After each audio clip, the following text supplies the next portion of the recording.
Okay.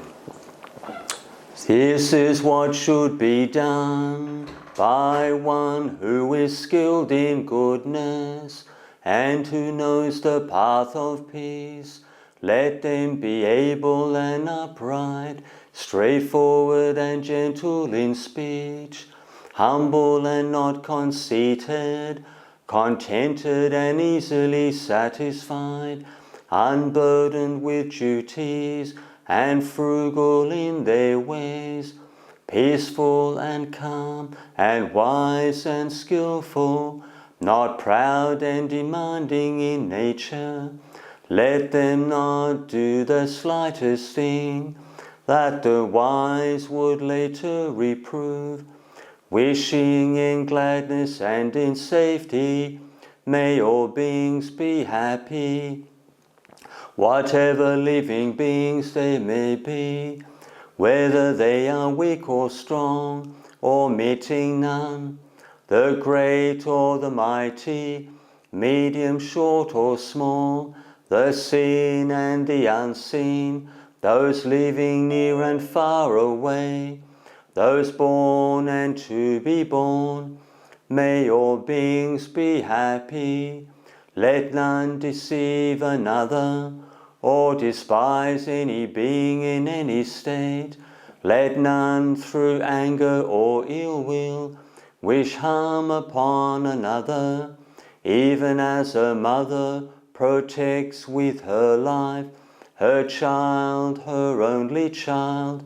So with a boundless heart should one cherish all living beings, radiating kindness over the entire world, spreading upwards to the skies and downwards to the depths, outwards and unbounded, free from hatred and ill will, whether standing or walking, seated or lying down, free from drowsiness. One should sustain this recollection. This is said to be the sublime abiding, by not holding to fixed views, the pure-hearted one, having clarity of vision, being freed from all sense desires, is not born again into this world.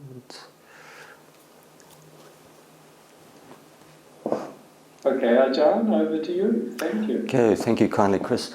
Yeah, so a little technique I started to get into, say, over the last, virtually say couple of weeks, and because all of you are well aware that the monks really have to focus on their meditation practice to the best of their ability to get good results in the long term as the months and years go by. You don't want to be sitting in the monastery doing practices which really are not very beneficial to oneself or even to others when you're helping others out on the path. So, but one thing I saw quite clearly, I started getting into the four element practice, and when I was in Thailand, they put so much emphasis, especially in the forest monasteries, on the body practices, but which is the 32 parts, symmetry, four elements. But these particular practices you've got to be quite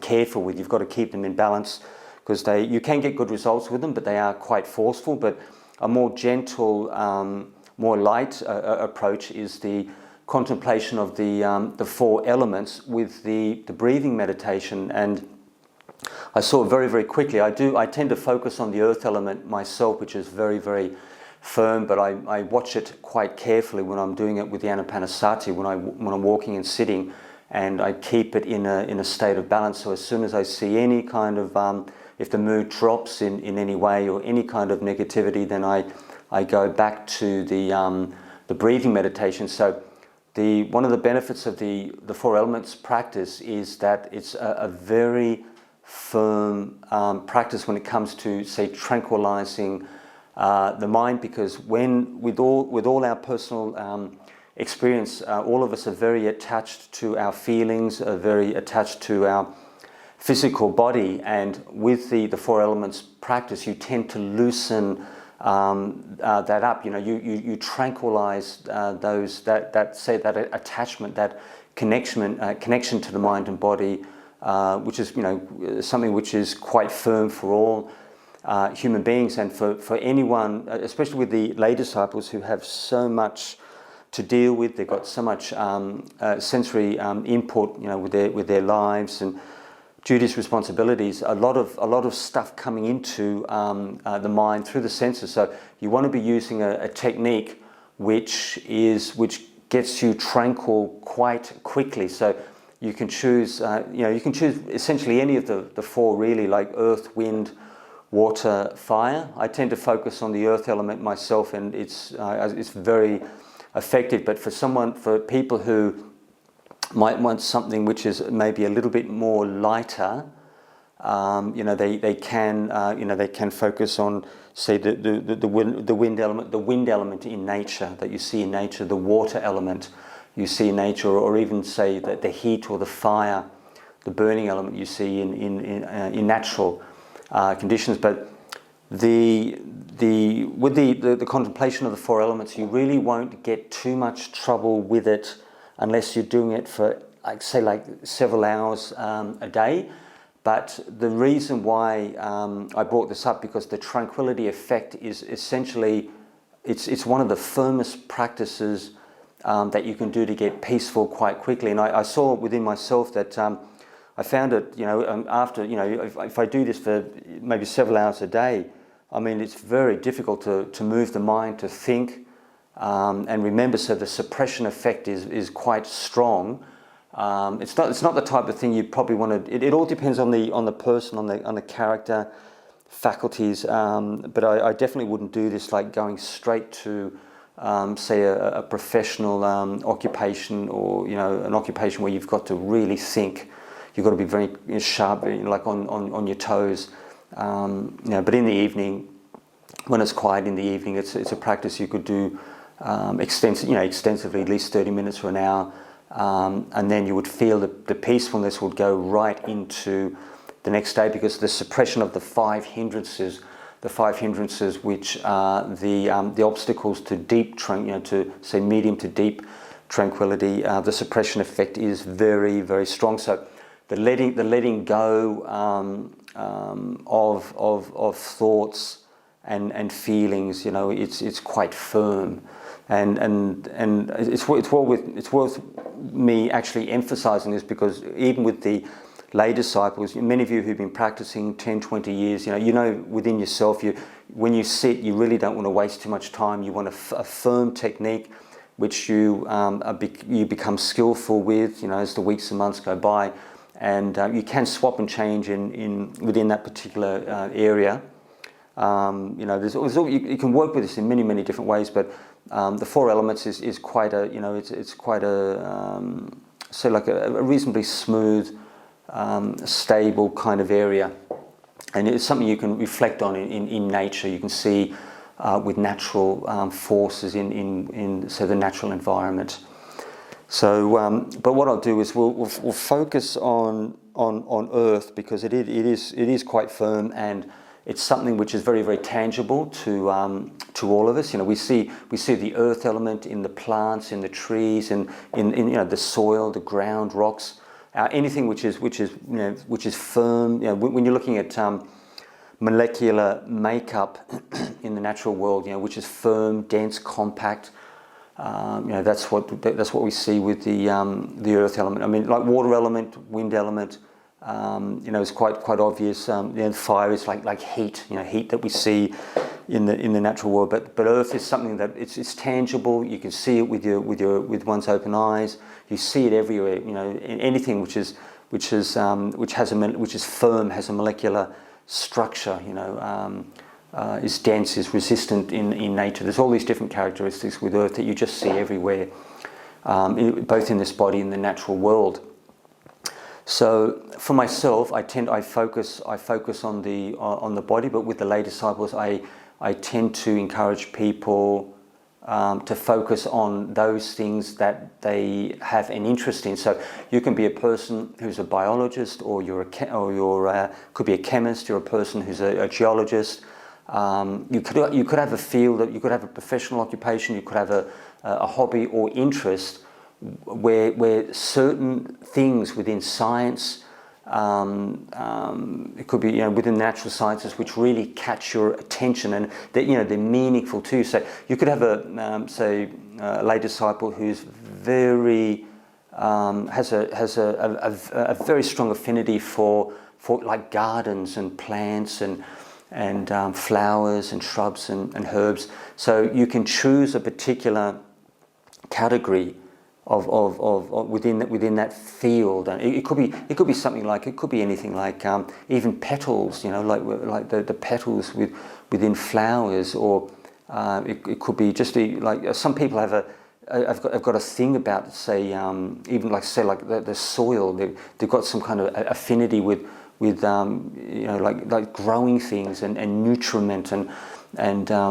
providing maximum growth and sustainability for the plants that they have in one's garden. Because as everyone knows, that the foundation principle of your plants, your herbs, your shrubs, your roses, is the soil that your plants are immersed in. So, and some people, they're experts, absolutely experts on soil. So they can focus on specific elements. Like it could be anything. It could be iron, could be copper, cobalt. There could be anything within metallurgy, within say the field of ecology. What was it with stones, geology? Specific things which really captivate your attention, and you focus on that. You use that particular field. You can work with it in different ways, and that field becomes your focus for the reflection on earth. And so it could be something like, let's see now, an obvious one. It could be, say like any kind of species of tree. If you want to be very specific, it could be like, say, it could be like gums or acacias. Any type of plant, tree, which absolutely, you just have a love and a I wouldn't say obsession is too strong the word, but it captivates you. It actually means something to you, and then you use this as a basis for reflection on earth. So it could be something like, say, like acacias. Say for example, like I love big trees, and it's something which always catches my eye no matter where I am, whether it's if I'm in Perth, visiting my mother, or if I'm walking out in the forest. It's just something I notice immediately is like big the different types of gums or acacias or hardwoods, maybe the jarrahs, and use that as your reflection on earth. So you choose a specific subject. It makes it a little bit more sharper, more precise, and for this reflection on earth. And it could be something, say, as I mentioned, it could be like acacias are like earth element, or acacias are earth element in nature. So each person chooses the phrase which is meaningful to them. It could be something like it could be, say, like acacias are earth, or acacias are earth elements. So everyone can feel the resignation, what is meaningful to them. And what I do is I bring that in tandem with the breath meditation. So the reason we incorporate the breath is we get this kind of sort of like a double whammy thing, where we have the more discursive, the more spacious reflection on earth that we do, very, very relaxed, big spaces between the words. So one is a sense of mental, emotional relaxation and ease, and we also incorporate the breath to get more depth, to get to help reinforce the tranquility and the sense of ease. Because as all of you know, that like mantras will induce samadhi, but the breath will take you much more deeply. So we use this composite of the two meditations together to maximize the depth of the meditation. So the earth element for real firmness, and then the breath for refinement, increased refinement for depth. So they support each other. And when you do, when you have this reflection on earth as well, it makes you develop this perception, and that way of say looking at the natural world becomes more pronounced to you. So when you focus on earth, it's something which catches your attention. Your mind is drawn towards it. You notice things, so within the natural world, which are based in earth, because your mind orientates in that particular direction, that perception. So what we'll do now is we'll focus on the breathing meditation around the mouth. So as the breath comes in and out of the body, the reason I focus on the feelings around the mouth is it's very distinct, it's very obvious, you can follow it without difficulty. It's not so sharp and so focused that you can't lose track of it. The sensations are very pronounced.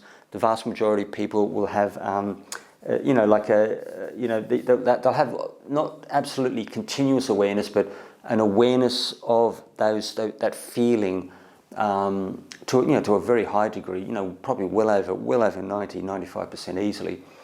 And so your meditation object is clear, pronounced.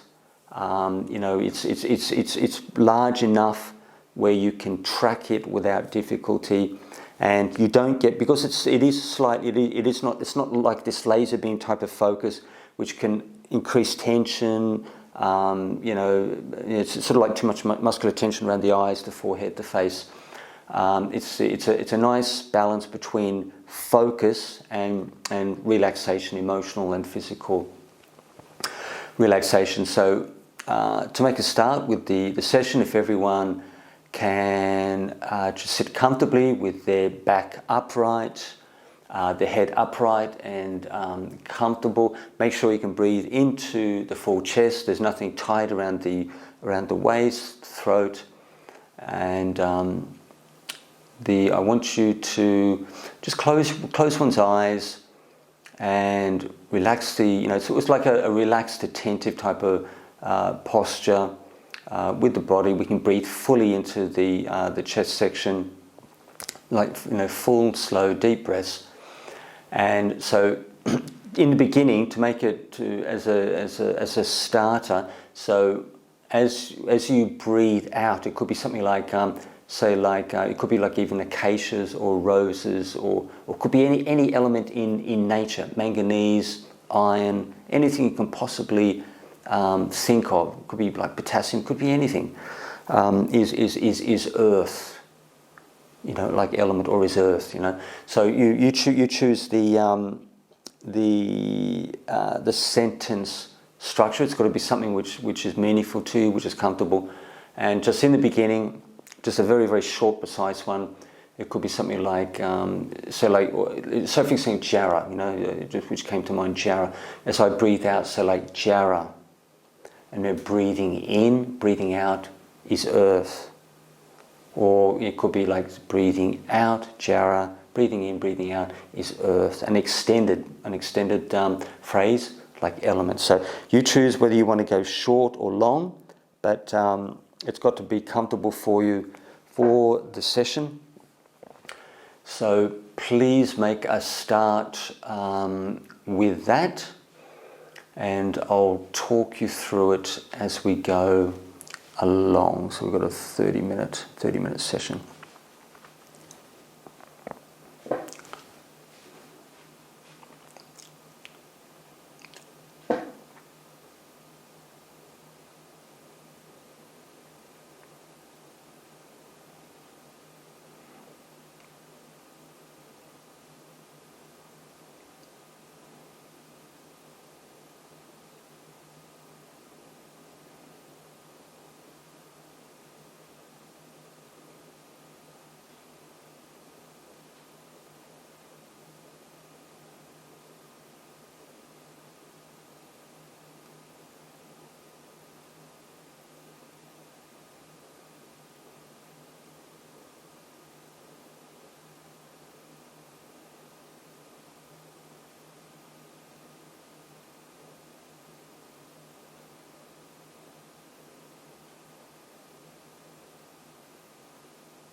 as the meditation continues, just try to relax the physical body and relax oneself emotionally as much as possible.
So as you time the perception of earth on the subject you choose, just try to bring that into a sense of, say like balance, alignment with the breathing. So you're inducing like a sense of relaxation.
So if the mind is a little bit too busy, a little bit slow to calm down, it's good to switch to say like insight, reflection. So if you have a particular thoughts, thinking process which which continues on, which doesn't settle, one has to come to an understanding of what's happened. So if you have a certain thought, a certain train of thought, or certain feelings or memories, people, places, experiences, which essentially won't stop in the mind. You need to investigate that to understand that. Why am I thinking about this or that particular experience 20 years ago? Because if you don't contemplate and understand these things, they just keep knocking at the door of the mind, and they can just keep going on for 10, 20, 30 years because you're not addressing the experience, you're not understanding the causes, the background information, the background experience. And once you understand what's happening with different thoughts, different feelings, they tend to subside. It's quite obvious. You see it. That's what investigation wisdom's for. It's for loosening, for unraveling, for releasing stuff that we have in the mind, our personal experience. Samadhi is not enough. You have to have the second part of the practice. You have to have wisdom. So if things don't stop, you have to investigate, understand, in order to let these things go in time.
So as the meditation develops, try to relax into the experience, like relaxing into the feeling experience of the breathing, the mantra, which helps to facilitate the letting go process.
Okay, so we're coming towards the end of the meditation, so just reflect back on the session and see what actually works for you, because every single one of us are different.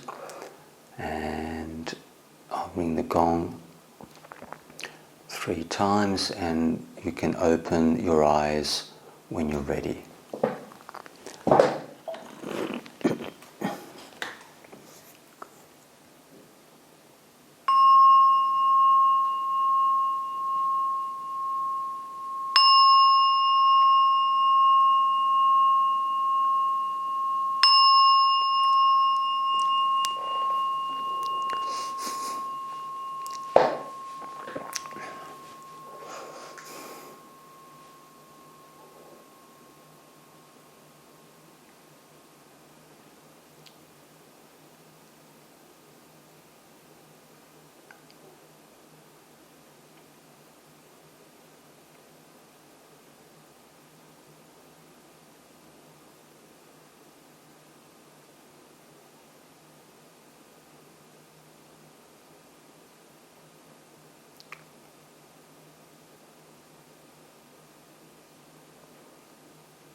Do you guys have any questions on the meditation at all?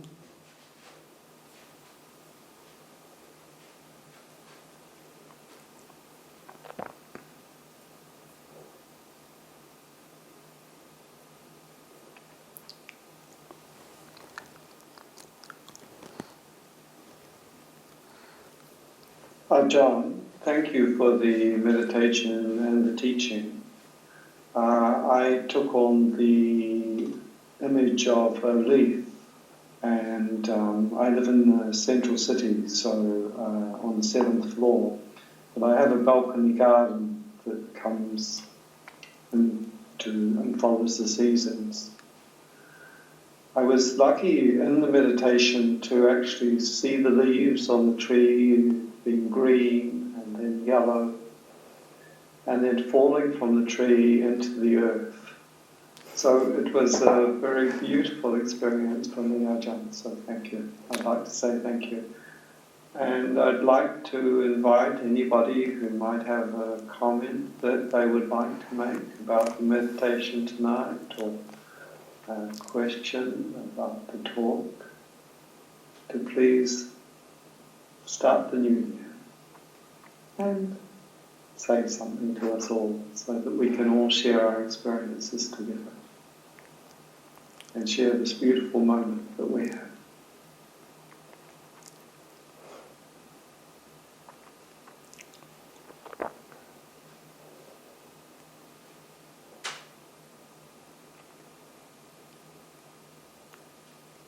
I have a question. Yeah, please go ahead, Julia. So when you said in meditation that if we have thoughts that come up, we should unravel them and, ask ourselves why those thoughts are coming up. Do you mean in that moment we should be doing that, or should we be doing that out of meditation? From what I've seen over the years, from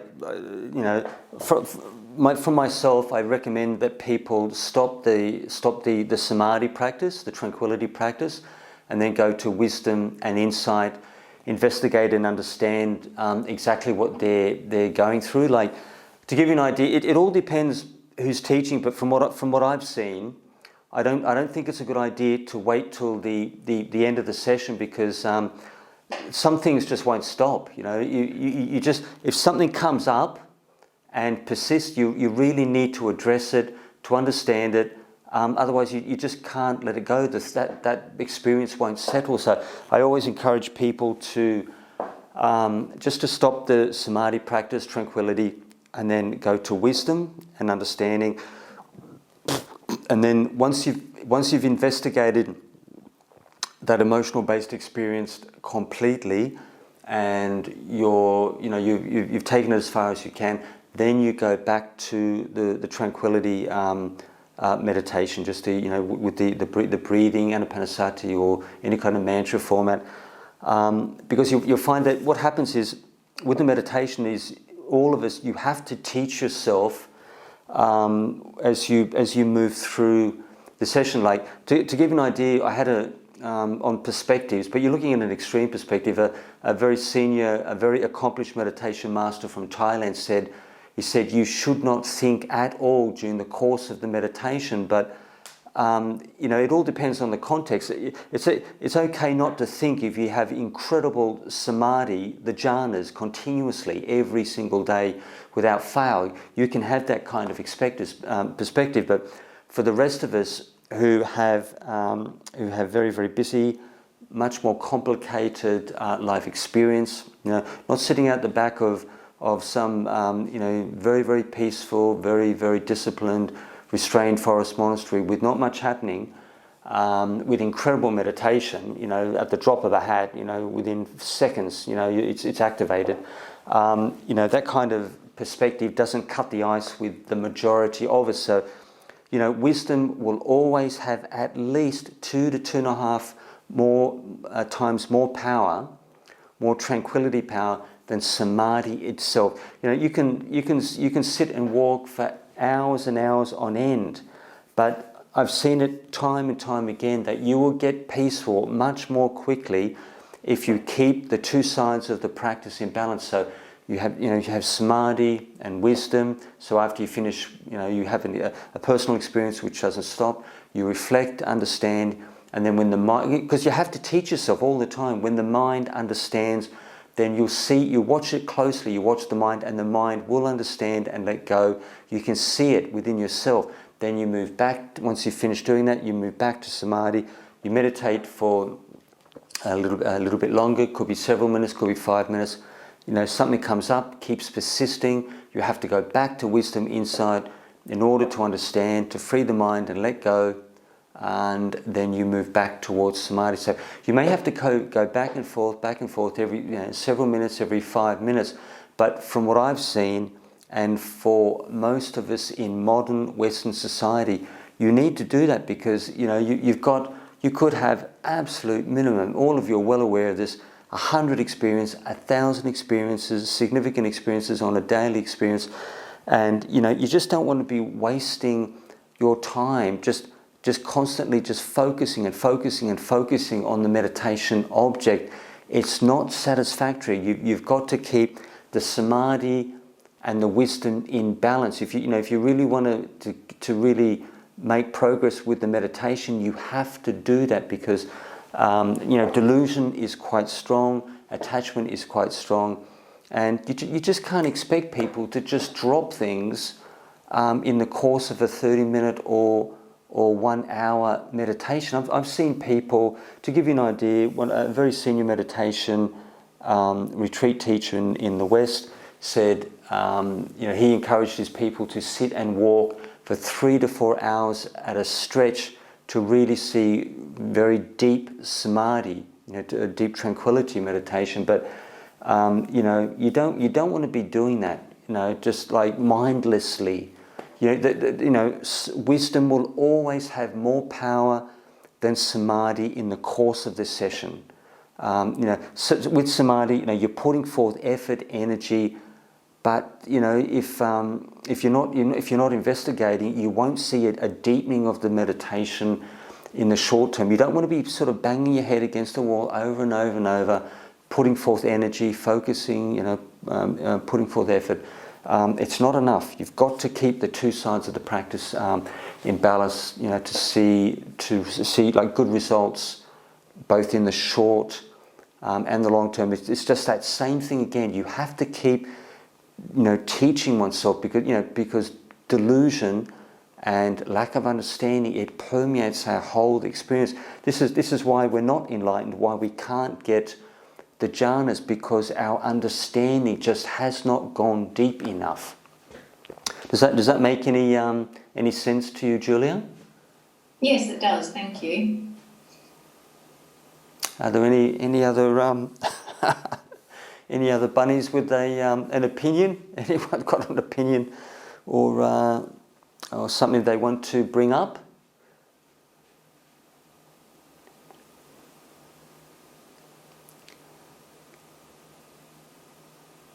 Gee, fairly easy to please, you guys. I don't mind anything challenging. If you want to bring up anything challenging or controversial, you want me to speak on anything in particular, you can bring up a subject. It can be anything whatsoever.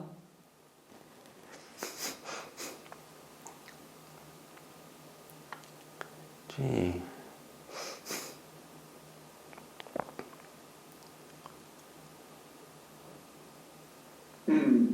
I think everybody's feeling very peaceful as a result of your meditation. I hope so. Maybe the effect that you described earlier on, we are all quite stupefied, and our thoughts have gone. But could you speak to us a little bit about dealing with, following up from Julia's question, could you speak to us a little bit about anxiety and dealing with maybe panic attacks, especially in these times?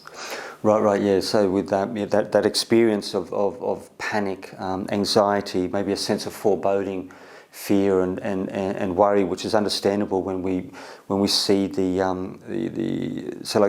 social pressure, with COVID, with the employment, financially, there's a lot of pressure on people these days, and I know, everyone knows someone who's living on the breadline, has barely got enough money to live, and there's all sorts of very challenging things coming up, with families. One of our very close disciples just lost her brother recently, and he was only like in his 50s, and I saw the photograph, and he looked good. He really looked well, and he just got snatched away with COVID. I don't know the exact dynamics, but all of you are familiar with this experience. So none of us are safe. It depends what country you're in, just how strict the social restrictions and whatnot, which can endanger people. But because one of our monks is from Malaysia, and the government are really not doing enough. But so you're seeing the social dynamics. This whole business with employment, with COVID, with social pressure, financial demands, people not being able to make they lose their employment, they can't make their their rent, their mortgage. So it's a very, very serious situation. And so, say for example, I put myself in the lay disciple's shoes. If I have a sense of anxiety, the way I would approach it is I've got this overwhelming feeling of fear, anxiety, foreboding, and worry. How do I deal with that? How do I bring that to a sense of peace, like eventually in time? And as I've mentioned earlier, that you really have to put focus on emphasis from an emotional perspective, like how how your mind works, how your emotional world, one's emotional world. It's really, really important with meditation and wisdom.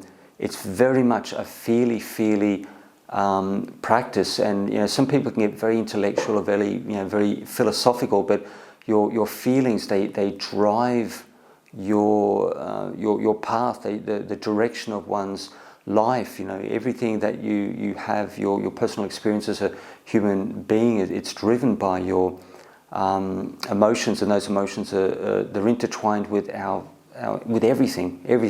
All of you guys know everything that we go through as a human being, so it's not to be underestimated, and it's the basis of our attachments in life. So I don't, for me, I don't expect anyone to be able to release their personal stuff. It could be quite heavy stuff they have to deal with, until one's understanding has gone quite deep, and it's something that you see within oneself. You just can't expect anyone to let go of anything whatsoever, even one's little kitten or puppy dog who passes away you can't release these things until one's understanding has gone deep enough. So when we look at insight, there, you can approach insight from many different types of from angles. It can be pure emotion. It could be philosophical, theoretical. There's a number of ways that you can approach one's insight practice, but in order to not get overly technical, if you go to pure raw emotion, and go to that sense of tangibility. How does this feel? Within my mind. Say for example, on the level of the mind, what is this raw feeling within oneself, or is it my experience? This feeling of anxiety could be a mix of several emotions, easily 3, 4, 5 prominent emotions, which are making up this ball, this emotional ball that I have within my mind, and there could be at least half a dozen reasons why I have this tangled emotional ball in my mind that I have difficulty releasing. So it's something you have to pay a lot of attention to, because wisdom is the key. We have all the different factors of the path, the factors of enlightenment, the 37 enlightenment factors to the full development of the path. But the key principle which watches over and understands and is able to maintain a sense of balance and equilibrium is one's wisdom faculty. And so with one's emotional world, it has to be there, present. When we reflect on one's life experience, you never ever allow that one to fall behind, because that's the key. It's wisdom which watches over the faculties, without getting overly complicated. Our personal faculties, our emotional faculties, the energies in the body. It's wisdom which watches over, which understands, which keeps things in balance, which helps to release things, because you don't want a situation where you die as ignorant as the day you are born, because it's a complete waste of one's human life. And the Buddha, always put emphasis on the development of oneself as a human being. Say like emotional intelligence, worldly knowledge, because you can use worldly knowledge to facilitate insight and wisdom, but without losing my track. That if I just imagine I have an extreme state of anxiety, you go right to the emotion, go right to the heart of the matter, and then go through. What is this feeling I have? Is it made up of a number of a subset of emotions? Easily could be 3, 4, 5, 6 minor emotions making up this big experience, and then go through each emotion separately. I could have a sense of fear, and look at cause and effect. Why do I feel this way? With this kind of stuff, you've got to be careful not to get overly complicated. Try to keep things very, very simple, like in a nutshell. Because you can lose yourself psychologically if you get overly, say like analytical, Freudian, whatever kind of psychotherapy you can possibly think of. You've got to be very careful not to get lost in technicality. So just go to the feeling tone, and then look at the full experience. All the emotions which might make up, say, the composite, and then go through one feeling at a time. And why do I feel like this? The cause and effect, which is which the Buddha put emphasis on, cause and effect. Why do I have these feelings, these underlying feelings. And because once you need to watch yourself. So as I go through each feeling, each prominent feeling that I have, you need to watch it, because you've got. It's like I can say virtually anything. Not almost anything, but I mean I can say things till the cows come home. But with the disciples, it's something that I see within myself. I watch my mind when I meditate. When I have any problems or difficulties, or when I'm engaging other people, one really needs to understand oneself. So you need to see what actually works for you. So as you understand the emotion, cause and effect, why I feel the way I do, you need to watch the mind through the course of insight, contemplation, and then if you see the mind relaxing, letting go, you're seeing a greater sense of ease, tranquility, a greater sense of release. It could be just a little bit, because emotions are very, very sticky. But that is the purpose of insight, is releasing and letting go. So essentially, the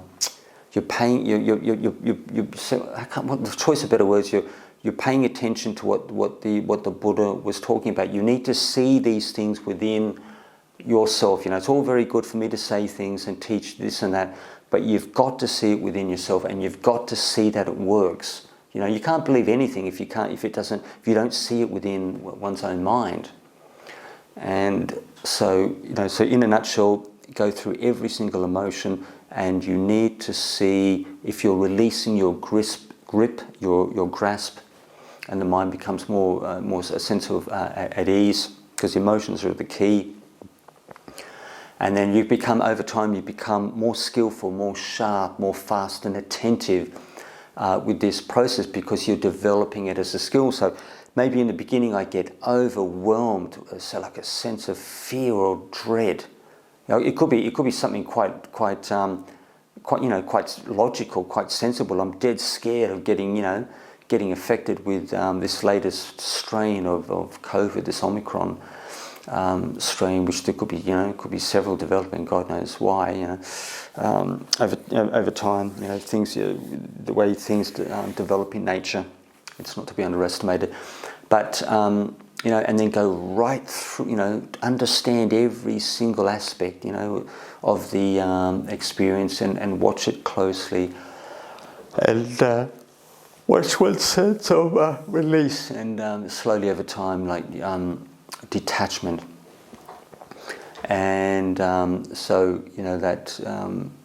that same principle again. It's the emotional experience, this tangible emotional experience, which is the key, which is the pathway to release. Because I've mentioned, if I don't understand what's going on inside me, if I don't understand what I'm going through from start to finish, how can I possibly release anything? Because I worked in mental health for probably about 2 years plus, and I've seen people within the system, not with full on schizophrenia or bipolar.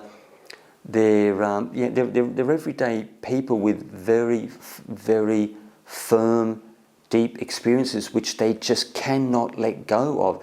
There was a gentleman who was a Vietnam veteran, and he basically, it's a choice of better words, he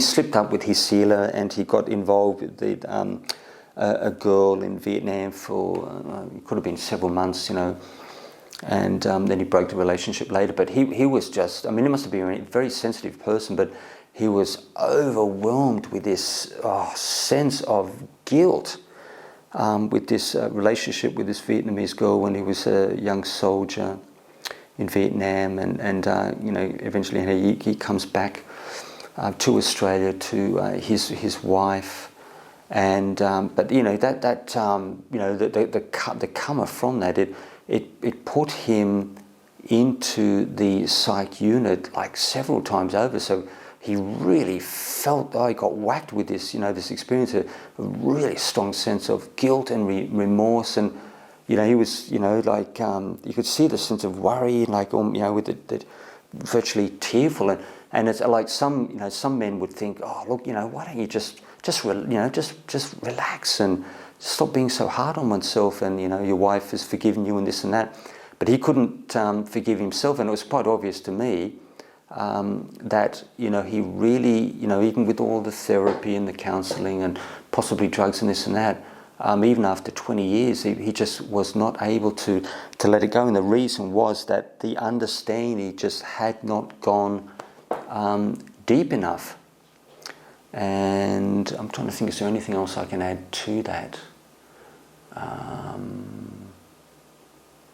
So so maybe see if I can expand on that. I've given you the key information, and also in a sense, like karma as well. So, say for example, I have a real potential for fear and dread. I mean, there could be a very deep basis of that. Maybe when I was young, when I was a child, I could have been traumatized when I was maybe even as a baby or an infant, and it's something which goes very, very deep in the mind of a child. Or I could have had like a horrendous experience in my past life. My life could have been taken. I could have been, persecuted. I could have been assassinated. Something really, really heavy, lost one's life. Could have been tortured to death. These things are quite possible. And then you come into this life with phobias, with these fears, like some people think, irrational fears, and like you've had quite a good quality life and a good upbringing and opportunities and wealthy family, but you're just a frightened person. It's affecting one's relationships. You're afraid to get close to people. But there could be a genuine basis going back from one's past life, past trauma, which may need say like a past life regressionist. You put the person under hypnosis. You've got to take them back under, say, like with a very, very controlled, safe approach, experienced. A person who's an expert in this area, a therapist, takes a person back in a safe format, and then goes back to the original experience and gets them to relive the experience, what they went through, how they felt, the threats, the persecution, and they have to relive and understand and release, and hopefully maybe forgive is one aspect, bring about a sense of, what would be the right word, a sense of, what do they call it? I can't think of the right words. A sense of like, say, like rest. Bring this very intense experience to a greater sense of rest, of maybe calm over time. Forgiveness and the forcefulness, the intensity. Just try to minimize the like being overwhelmed by this thing. What it could be anything whatsoever. Not to be underestimated. Some people have incredibly strong karma from the past. Now I'm trying to think, is there anything else that I can add to that? Well, that's all I can think about it for the moment. Is there anything else anyone wants to add? That really is a wonderful reply to what I posed to you. So thank you. It struck many personal core feelings in me, particularly with guilt. But we have another question from Sybil in the chat here. Ajahn, could you talk a little bit about samadhi practice, please? Okay, so with samadhi practice, so in a nutshell, all of us, we have the 5 obstacles to deep peacefulness or tranquility, and it's something that all the monks and nuns see, the lay disciples, we have within our experience, which is the obstruction to deep states of peace and calm. And so in a nutshell, we're looking at five major areas which are of say thinking and emotion, because it's your emotions which drive one's thinking process, and without strong emotion, you would be able to get peaceful very, very quickly, because you're as cool as a cucumber. The people who have real potential, it could be with the lay disciples, with the monastics, real potential for deep tranquility. The vast majority of these people, they're not emotionally hot. They're quite cool. They're quite stable. They're quite settled.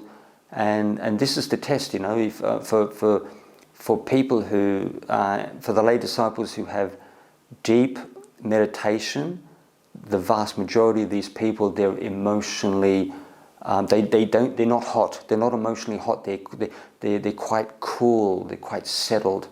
They're able to get, they're able to go deep in the meditation quite quickly. So whether it's the lay disciples or the monastics, it's a characteristic. People who are very, emotionally quite hot, quite intense. They have to work a lot harder to settle. But so those five main areas will be say like sensuality on any level you can think of. It can be partners, emotional relationships. It could be fast cars. Could be beautiful gardens and roses and anything you can possibly think of which attracts you and draws you in the sensual world. And the second area is say anger, dislike, aversion, anything that you don't like, that you push away, that is not welcome, is not. It's something that you are drawn to. It repulses you. You have aversion towards this. That's the second category, and then the third category, say like restlessness and worry. So restlessness in the sense of where maybe the mind is overactive. There's too much physical energy. You just can't physically and emotionally. You just can't settle. Pardon me. And restlessness tends to. You can have restlessness of body. You can have restlessness of mind, and each person can see how it manifests, how it plays, how it expresses itself with the mind-body experience. But what we're looking at is like this excess physical energy. The body's not tranquil. There's no sense of real tranquility, relaxation in the body. There's too much restlessness, like too much mental energy, too much thinking. Emotions are strong. The mind just constantly keeps moving. It can't settle. And then you have that second principle of worry. Being like concerned. Maybe like strong attachments. They may be quite justified.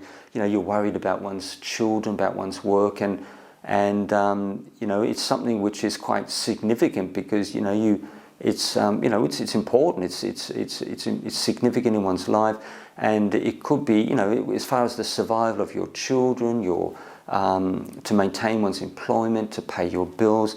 That survival mechanism, can be completely justified because you need to sustain the quality of both your family life and economically, your personal safety, children, whatever you can possibly think of. Your car. You've got to make sure that your car is well maintained and runs correctly.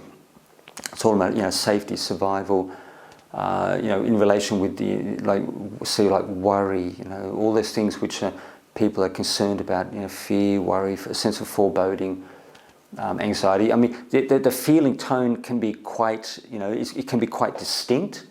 You know, if I say things like, you know, like worry, you know, worry. You know, you can look at worry it could be a number of components which make up that experience of worry, and you have this.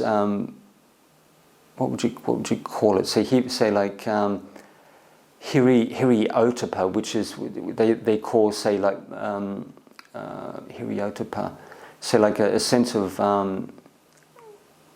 concern in relation with morality. Say like hiri is a sense of fear, like fear and shame. To be more precise, hiri and ottappa is a sense of fear and shame in relation with one's moral behavior. So if I have a sense of fear, it means it's a sense of intelligence fear. So say for example, if I went to rob or steal from one of you know, if I went to one of the kutis in the monastery and I stole something, you know, I went to steal something from one of the other monks. It sounds a bit funny, but you know, if I sense the sense of fear, it's intelligent fear of the consequences of the effects of basically theft, you know, like robbing one of the other monks of maybe his iPod, or you know, maybe he's got who knows, he could have a nice teacup, or you know, could have some nice, you know, maybe jelly sweets, or it could be anything whatsoever.